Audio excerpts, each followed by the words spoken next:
Good morning everyone. अभी हम लोग अपने इस पहले वीडियो में कक्षा 8 का तृतीय पाठ संस्कृते किन्न वर्तते का अध्ययन किए हैं। अब हम लोग इसका प्रश्न अभ्यास और कठिन शब्दों का अर्थ देखेंगे। तो आइए हम इसका प्रश्न अभ्यास और कठिन शब्दों के अर्थ को देखते हैं। यहाँ इसके कुछ शब्दार्थ दिए हुए हैं, जैसे किन्न मतलब क्या नहीं, ज्ञातुम मतलब जानने के लिए, गिरवाड़ भारती मतलब संस्कृत भाषा, उद्भूता मतलब पैदा हुई, निबद्ध बधा हुआ या लिखा हुआ। इस तरह से ये किताब में सारे शब्दार्थ दिए हुए हैं। इसको आप अपनी अभ्यास पुस्तिका में लिख लीजिएगा। और अब हम अभ्यास कार्य को करेंगे।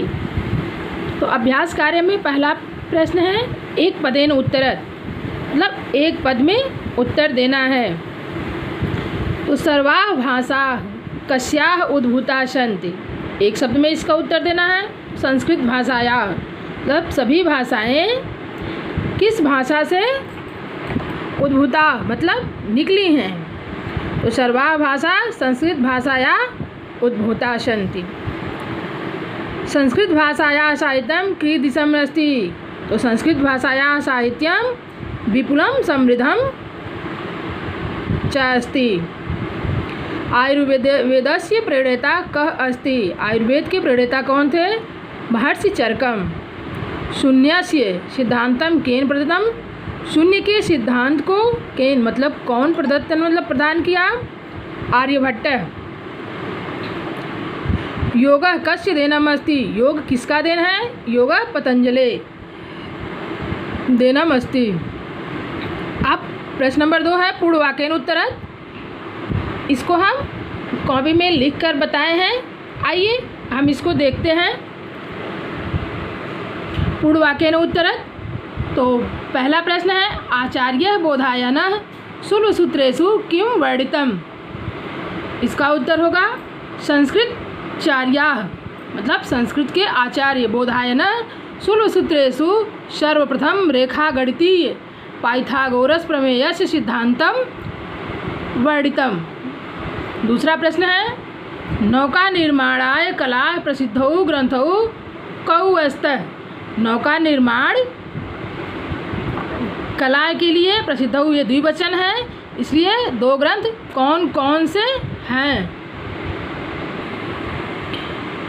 तो आइए हम देखते हैं दूसरे प्रश्न का उत्तर। नौका निर्माण कलाया प्रसिद्धौ ग्रंथौ वराहमिहिरस्य बृहत् संहिता, वराहमिहिर की बृहत् संहिता, च मतलब और, भोजराजस्य भोजराज की युक्तिकल्पतरु अस्तः, युक्तिकल्पतरु ये वराहमिहिर की बृहत् संहिता और भोजराज की युक्तिकल्पतरु ये दोनों नौका निर्माण कला के लिए प्रसिद्ध हैं। नौका बनाने का मतलब नाव बनाने का कला इसी में लिखा हुआ है।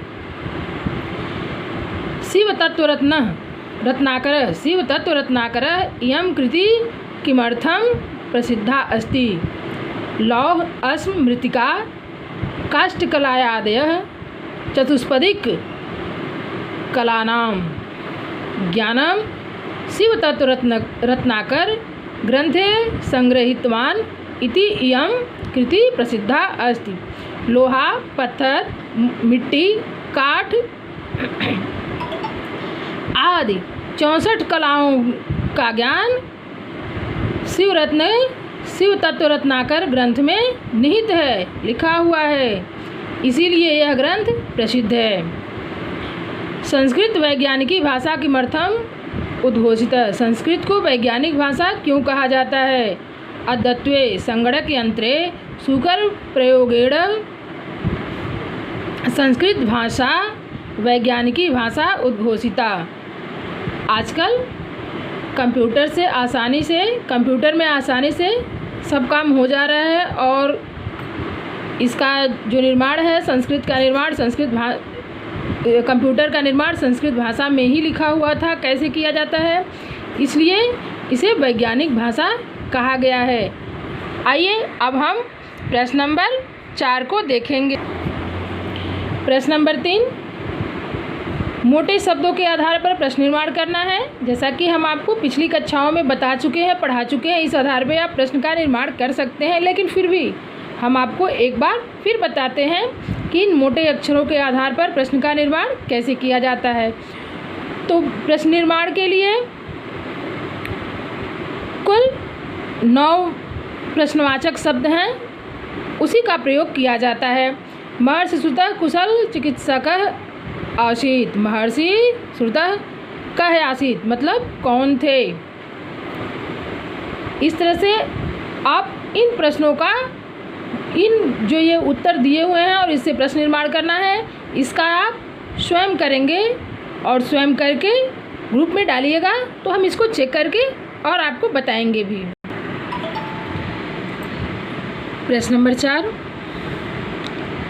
उपसर्ग प्रकृत प्रत्यय अलग अलग करने हैं आपको इसमें। तो देखिए हम लिख भी दिए हैं और आपको बता भी देते हैं। यहाँ एक उदाहरण के तौर पे बताया है उद्भूता। तो उत उपसर्ग है, भू प्रकृति है, प्रकृति मतलब मूल शब्द इसका, आ भुक्ता तो कत प्रत्यय है। तो यहाँ लिखा है उल्लिखिता। तो उत उपसर्ग होगा, लिख इसका प्रकृति होगा और आ प्रत्यय जुड़ा है इसमें। लिखित तो है ये, लिखित मूल शब्द है, आ प्रत्यय जुड़ा हुआ है। प्रसारितम प्र उपसर्ग होगा, सार प्रकृति होगा, म उपसर्ग होगा। वर्णितम वर उपसर्ग है, वर्ण मूल शब्द है, म इसमें प्रत्यय लगा हुआ है।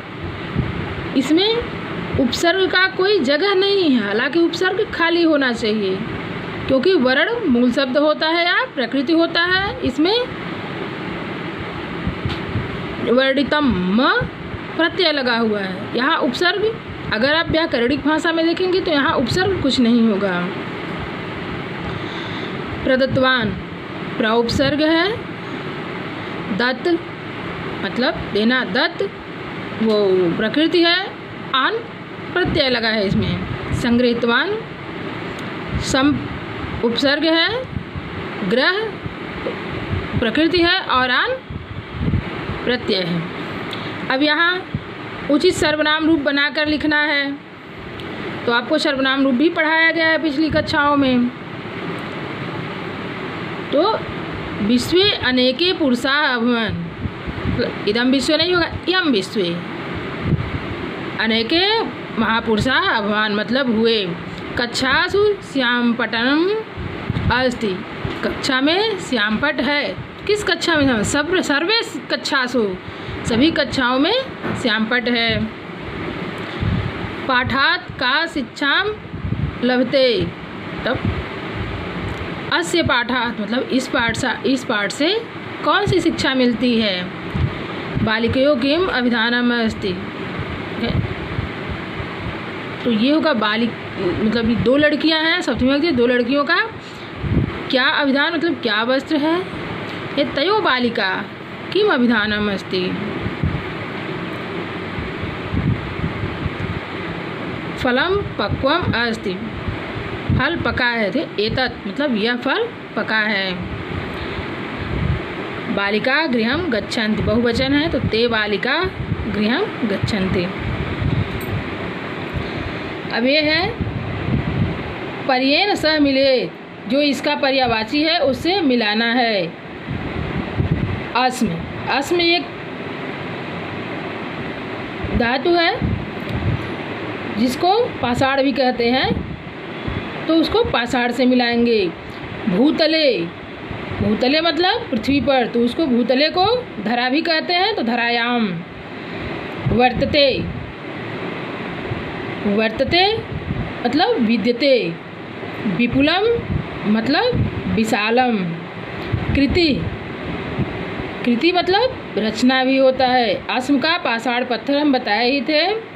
पर्णानाम, पर्णानाम मतलब पत्ता होता है तो पर्णानाम मतलब पत्राणाम। शुक्रम, शुक्रम मतलब आसान होता है तो सरलम।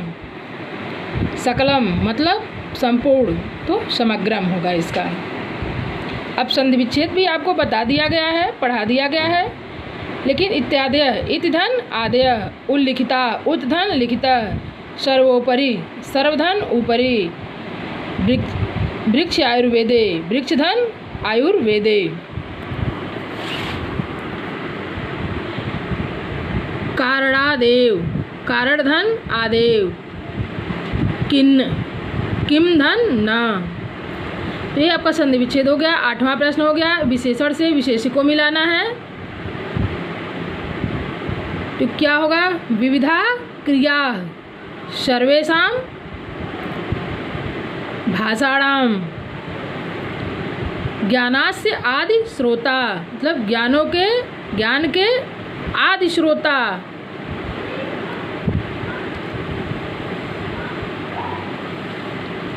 वेद ही ज्ञान के आदि श्रोता हैं।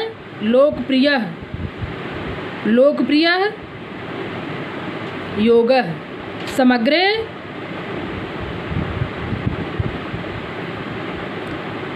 विश्वे इयं महत्वम। इयं उक्ति मतलब यह उक्ति कहा गया है। विशिष्टम महत्वम